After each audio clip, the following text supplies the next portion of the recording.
I made the streaming video via computer, and for some reason it's not allowing me to start over here on my phone, which is some kind of bug on the YouTube.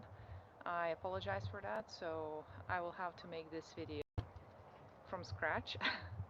And so I'm gonna wait a little bit before people join, because again this is a different link, and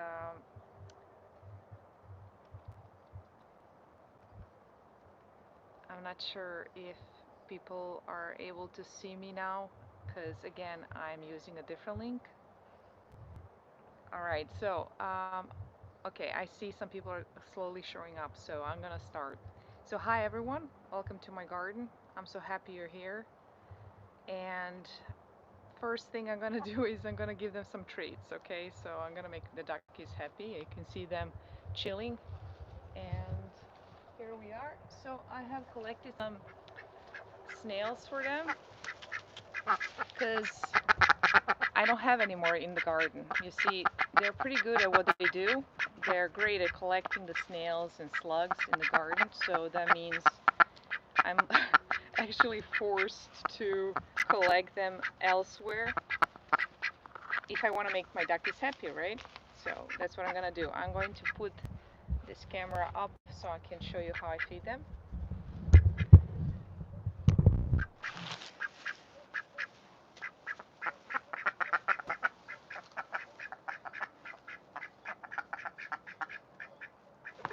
Bravo, Lily.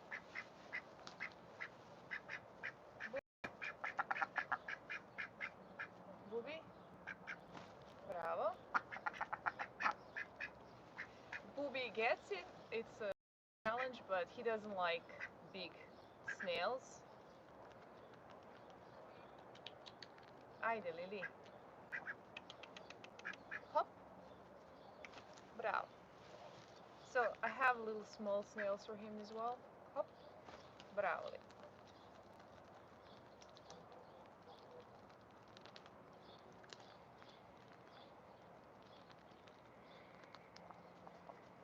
Hop.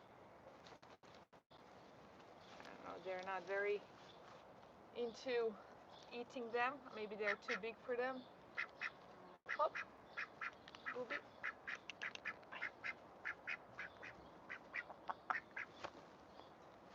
Okay. All right. So again, sorry for having to look elsewhere for the link.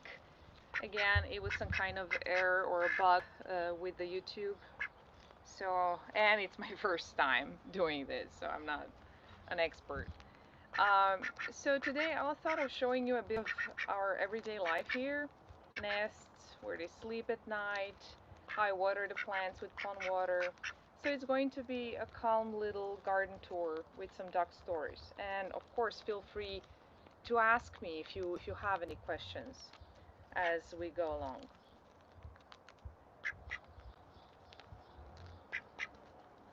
So there's still some snails in the ground. They're collecting them. So I'm going to tell you a little bit about where I am located. I mean, I guess not many people know where Cantabria is. You probably wonder, hi there, from UK. That's so cool. I heard that in UK they have a lot of Indian runner ducks, and I think that's awesome. I mean, they're not so common in Europe as much. I mean, at other parts of Europe, as much they are in UK, probably because of the climate.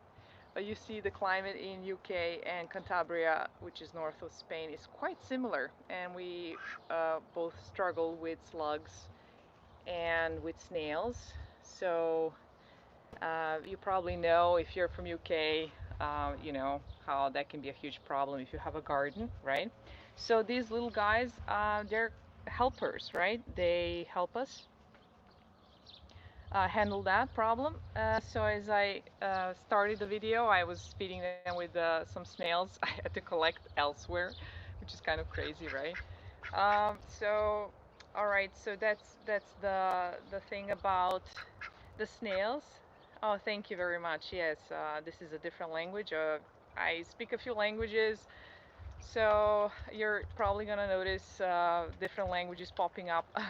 So don't get confused. I speak English, I speak Spanish, I speak Serbo-Croatian, and so on. So we are in north of Spain, and it's quite green here, as you can see.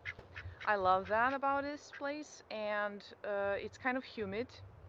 So we do have some mountains here and beaches, and it's lovely. I love it. It doesn't get warmer or it doesn't get up above 30 degrees here, which is awesome. And it doesn't get below zero. So that's the reason why, um, well, they roam freely, as you can see, and until late at night, I don't put them inside. But this is where I put them. So they do have some kind of protection from the rain, and I clean it daily. They have some space. This is where I put water for them so they don't kick it, because you know the dogs, they can be quite messy. And so this is the water where it goes, and this is if the weather is really challenging, so if it gets really cold, I put them here. I put these magnets up here so that well, this is where I put them when they were juveniles. So yeah, this is not a big space. I know it's not the best. So but if they're here, they're kept briefly, like just for the night, and of course only if it's really cold. Okay. um, do you have any questions? Please feel free to pop them. So I'm gonna show you some nests. This is the first nest she made, Lily, and she likes, of course, like my bunny used to like coming here. So this is underneath the oregano and harakeke. Harakeke, I don't know if any of you know. This is from New Zealand. I love this swamp flax. And here's first pond I made. They use it now, not as much as the other one I'm going to show you. It used to have a water lily, and I removed it because when I came back from the trip, they completely ate it, so there was not much left, just the roots. So for that reason, I put water lily in here. So this is where I keep the water lily. I don't know how is the streaming going, if the internet is good. I hope so. This is one of my favorite flowers because it's Veronica speciosa, for those of you who don't know, also from New Zealand. For some reason I like plants from New Zealand. And let's see, this is another pond I have. I'm going to water some plants with you. And here we go, let's try watering. So the thing about this water that's awesome, the pond water, is that really it revived some of my plants. Like for example, this one was dying. Marigold is very beneficial flower plant.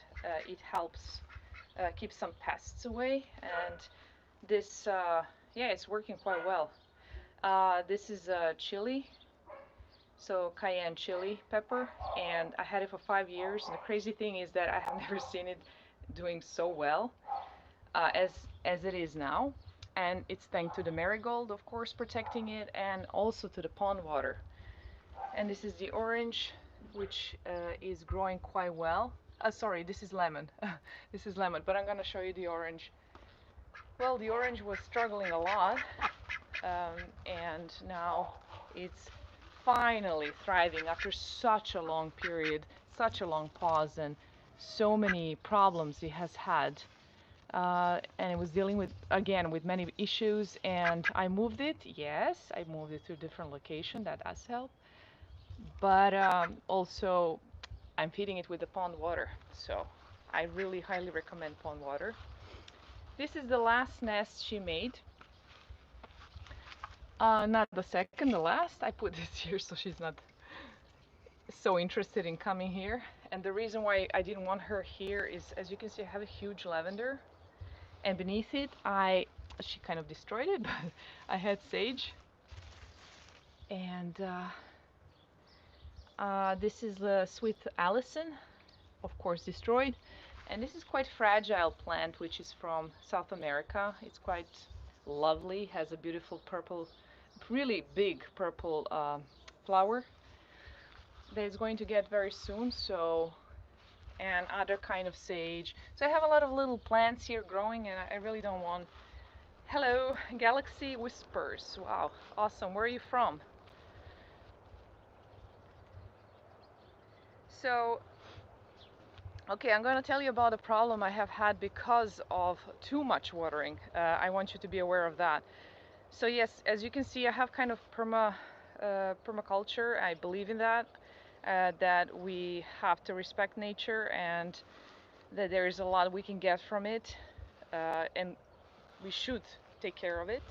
So I am gonna show you what happens. So here, finally healthier leaves because I'm spraying it with sodium bicarbonate mixed with water and a little bit of. I'm also adding rapeseed oil just so that it sticks better to the leaves.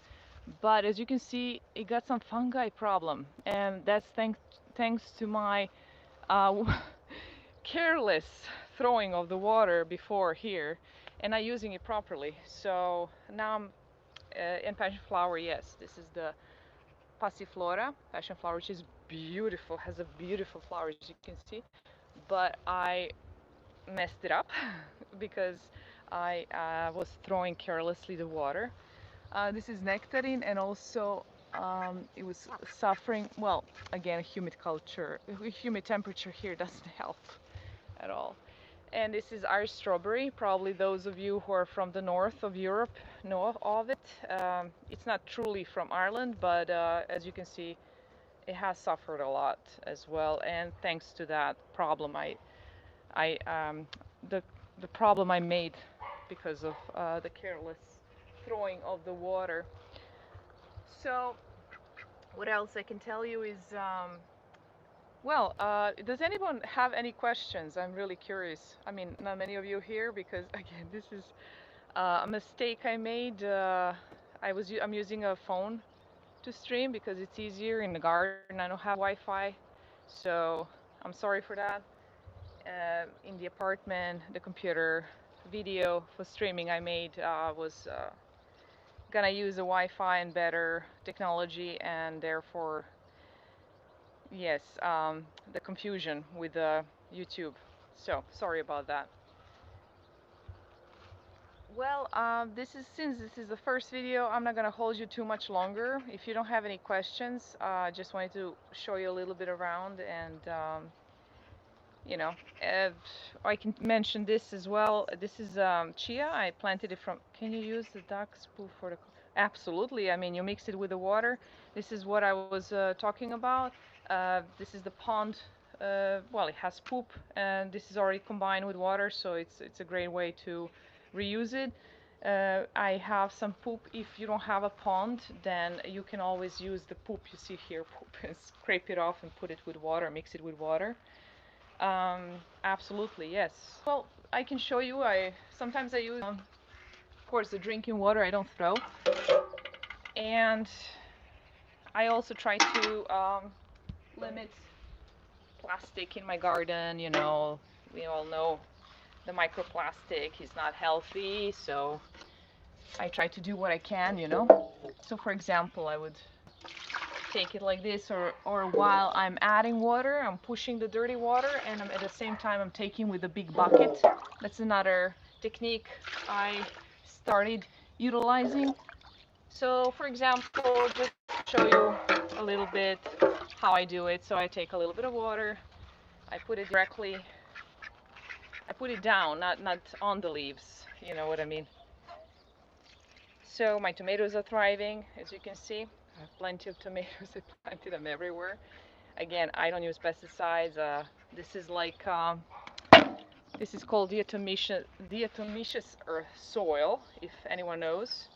It's quite well. It's good for the garden if you're into natural way of dealing with pests.